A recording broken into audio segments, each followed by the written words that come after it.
Sous ce drap, il y a un projet de fou qui m'a motivé pendant des semaines. Une idée qui a pris beaucoup plus de place que prévu et je vais te montrer comment j'ai passé plus de 50 heures à lui donner vie. Ce personnage, c'est le Bobo. Tu l'as peut-être déjà vu sur mes toiles et sur mes murs. J'ai eu envie qu'il existe en vrai. Sauf que j'ai jamais fait de sculpture, même en pâte à modeler, je suis bidon. Mais c'est pas grave, relever des défis un peu fous, c'est mon truc. Quitte à prendre des risques, autant le faire sur quelque chose de grand. J'ai choisi d'utiliser du polystyrène expansé. C'est une matière bien rigide et en même temps très légère. Ça sera parfait pour la base du squelette. Je commence par découper l'accessoire indispensable de Bobo, ses lunettes. Oui, faites pas gaffe au bordel. Et ensuite j'assemble les plaques entre elles pour créer un volume dans lequel je pourrais tailler son visage. Justement, pour sculpter, je me suis équipé d'un couteau chauffant. Ça permet de venir tailler dans la matière. Je dois reconnaître que c'est assez satisfaisant à faire.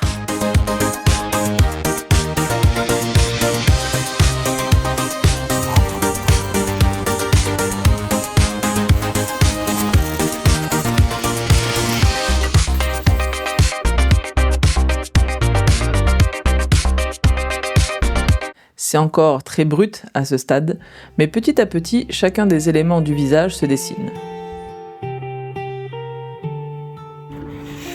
Et même si ses cheveux ressemblent pour l'instant à une couronne, moi j'y crois.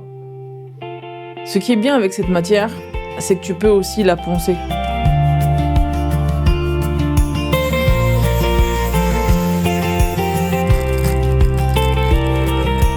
Le volume global existe, il faut maintenant rigidifier tout ça.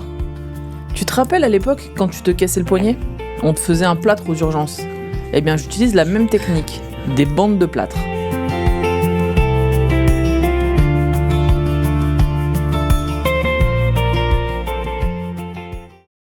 « 48 heures de séchage plus tard, je peux le recouvrir avec une première couche d'enduit.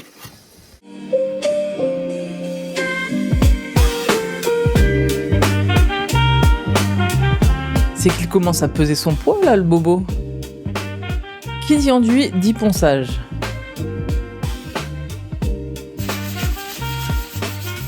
Pour être honnête, c'est pas ma passion, mais c'est le prix à payer pour avoir un rendu quali.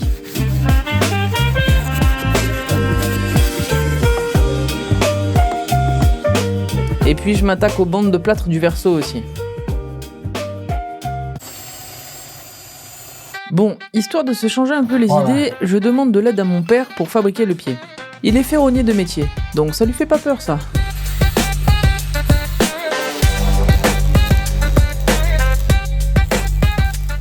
Et avec un petit coup de peinture, on a un rendu impeccable. Allez, de retour au ponçage, ma mère vient me filer un coup de main. Une vraie histoire de famille ce Bobo.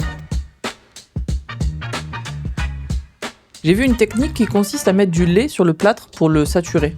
Alors j'essaye, on verra bien le résultat. Et puis c'est reparti pour une nouvelle couche d'enduit. Pour vous ça a l'air rapide, mais en vrai c'est interminable. Et de toute façon ça tombe bien, j'en ai plus.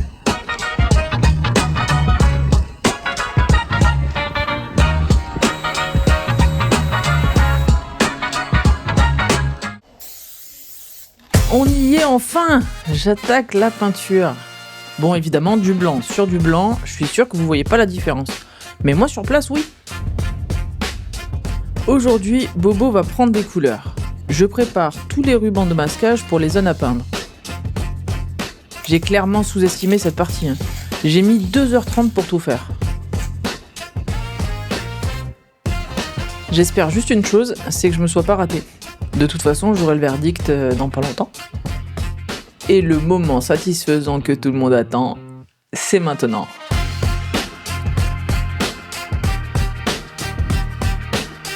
Ça va, c'est pas trop mal. Juste 2-3 retouches. Pour la partie freestyle, je vais créer une teinte sur mesure. J'aimerais que de loin on pense que Bobo soit juste noir et blanc, et que de près on découvre les détails.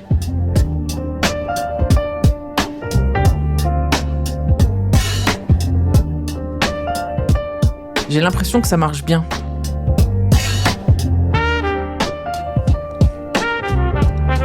On me demande souvent ce que ça représente toutes ces formes. J'ai pas de réponse à ça. Ça vient tout seul. Ça n'a pas de signification précise. C'est instinctif. Et moi, ce qui me fait le plus kiffer, c'est quand vous y voyez quelque chose dedans.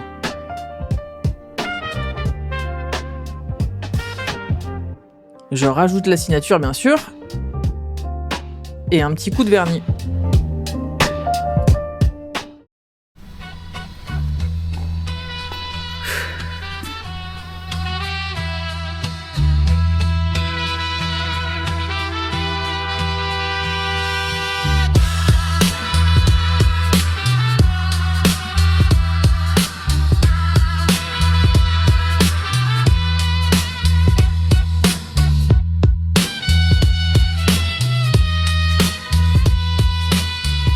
Bon, bah voilà, ça c'est fait. On fait quoi la prochaine fois ?